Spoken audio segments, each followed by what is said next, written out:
எல்லாருக்குமே வணக்கம். நான் ஒரு பெரிய டப்பிங் ஆர்டிஸ்ட், சில பேருக்கு வாய்ப்பு கொடுக்கலான் இருக்கேன்.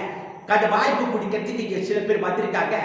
இவங்க நல்லா பேசிட்டா தமிழ் சினிமா, இங்கிலீஷ் சினிமா எல்லாத்துக்குமே டப்பிங் சான்ஸ் கொடுக்குறேன். முதல்ல வாங்க விஷு. அதாவது திருப்பாச்சி படத்துல ஒரு டைலாக் இருக்கு, அதை பேசி பாருங்க. உங்க வாய்ஸ் டெஸ்ட் பண்ணலாம். மிஸ்டர் சிதம்பரம், கண்ணா, நீ ஆள வெட்டதும் மருமை எடுப்ப. நான் மாடு வெட்டுறதுக்கு, மாங்காய் வெட்டுறதுக்கு, மிளகு வெட்டுறதுக்கு, வெங்காயம் வெட்டுறதுக்கு, உருளைக்கிழங்கு வெட்டுறதுக்கு, கொத்தமல்லி வெட்டுறதுக்கு, கேபேஜ் வெட்டுறதுக்கு, பீன்ஸ் வெட்டுறதுக்கு, முள்ளங்கி வெட்டுறதுக்கு.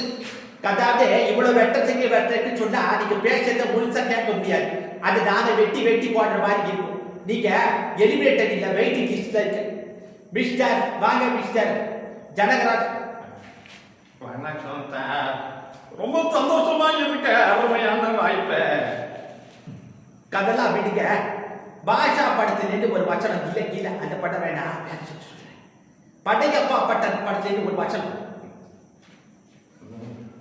என்ன வசனம்?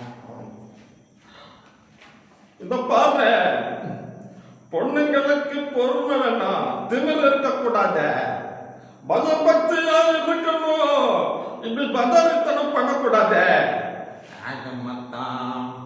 பொண்ணுன்னா பொண்ணு மாதிரி இருக்கணும், தலையில இருக்கிற பேடு மாதிரி இருக்கக்கூடாது.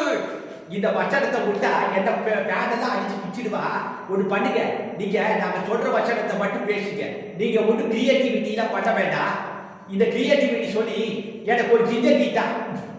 வேற யாராவது டிஃபரெண்டான வாய்ஸ் தான் கேட்கலாமா? வாங்க மிஸ்டர் சுருளிராஜன்.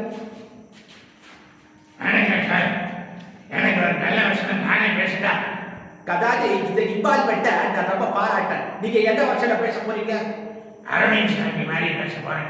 கதெல்லாம் வேணாம், அரவிந்த் சாமி பேசுற வசனத்தை பேசுங்க. என்ன அரவிந்த் சாமி மாதிரி நானே பண்ணுவேன். எல்லாரும் ஒரு வாய்ப்பை எப்படி உருவாக்கணும்னு தெரியும். அந்த வாய்ப்பு கை நடுவி போகாம அதை எப்படி கற்க வச்சுக்கணும்னு தெரியும். நல்லது மட்டும் பண்ண நினைச்சா கடவுள் வைக்க முடியாது. இந்த மாதிரி நல்லது பண்ணதும் என்னால கூட நினைக்க முடியாது. அவர் எப்படி கஷ்டப்பட்டு பேசுற வச்சத்தை இப்படி பண்ணிட்டீங்களே சார். என் குழந்தைங்க இப்படிதான் பண்ண முடியும். சரி, வேற யாரையாவது கூப்பிடலாமா? வாங்க மிஸ்டர் ரெடி கிங்ஸ்ல. சார், நீங்க கமல் வச்சனத்தை பேசுங்க. கடவுள் பார்த்து, மிருகம் பார்த்து, கழுதை செய்த கடவுள் விலக முடியாது. இந்த பையன் கையை சத்தம் போட்டா எனக்கு ஹார்ட் அட்டாக்கே வந்து போல இருக்கேன்.